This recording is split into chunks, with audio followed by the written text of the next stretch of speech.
Today, I'm going to persuade my audience to never drive underneath the influence. Now, my main point is here that driving under the influence of alcohol can cause unnecessary damage to people's minds and property.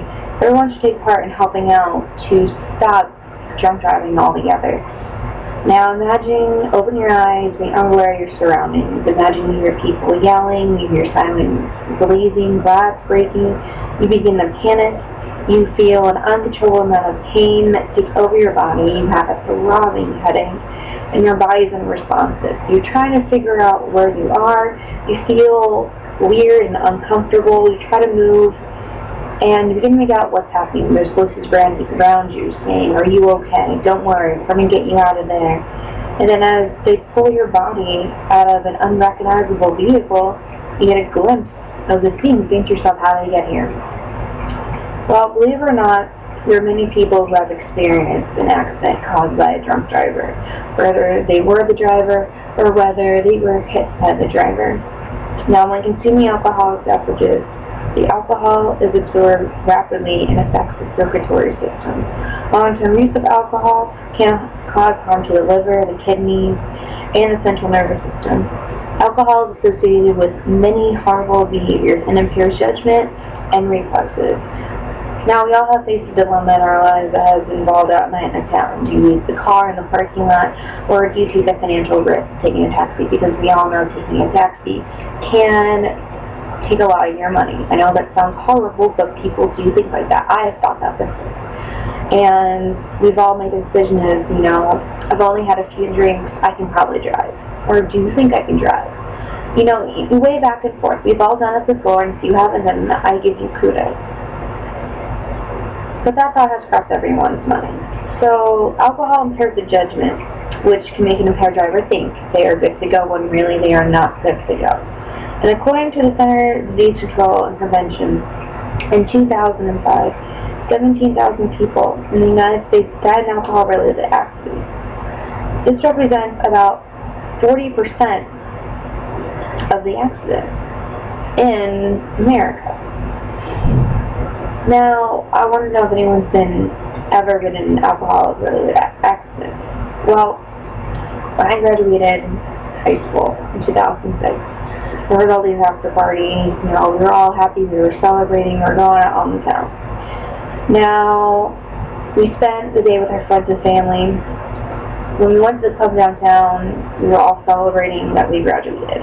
Most of us were 17 and 18, no alcohol was involved in the club, therefore no one brought any, or so we thought. So somehow, someone brought alcohol into the club.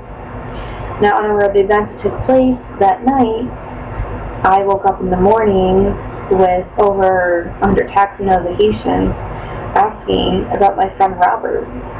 Now, my friend Robert had to drive home that night. He drove home under the influence of alcohol. He made a block from his house, then he struck a tree head-on. Police then determined that he was speeding, and he immediately died on impact. Now, this crushed us. We did not expect this to happen. We knew Robert. He had a full scholarship to the University of South Carolina for football. This guy was set for life. He was set for the next 4 years, a free ride. Everyone wants a free ride.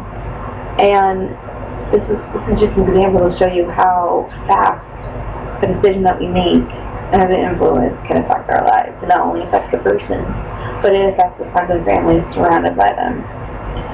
Now, here's an article for the Minneapolis Star-Tribune. In 2009, in December, Connie M. Strout drove under the influence with the BAC level, which is blood alcohol content, level of 0.17. Now, the legal limit is 0.08. Now, 0.17, that's more than double the legal limit. Her car struck a man and his pregnant wife, and their unborn child did not survive the accident. Now, Connie thinks about this. There's a recent article in 2010. She thinks about this every day. She thinks about the consequences of her drunk driving, and it saddens her to this day. And I wonder how Robert would feel if he didn't get in that car. We don't know, because they unfortunately were impaired when they made that judgment. Now, many states over the years try to adopt laws to prevent driving under the influence. We have various groups. We have MAD, Mothers Against Drunk Driving, and then we also have ADD, Against Drunk Driving. The one I'm familiar with, and I also give donations to, is Mothers Against Drunk Driving. I followed that ever since I was in high school. That's a big organization we use to volunteer in my hometown. In 2000, for how many DUIs they had across the United States, it caused them to raise the legal age to 21 across the United States. This decision caused the DUI rate to decrease significantly. The amount of arrests and fatalities dropped by 17%, which I still feel that's a lot. From the years of 2000 to 2002, the rates dropped 17%. Now, the National Institute of Alcohol and Alcoholism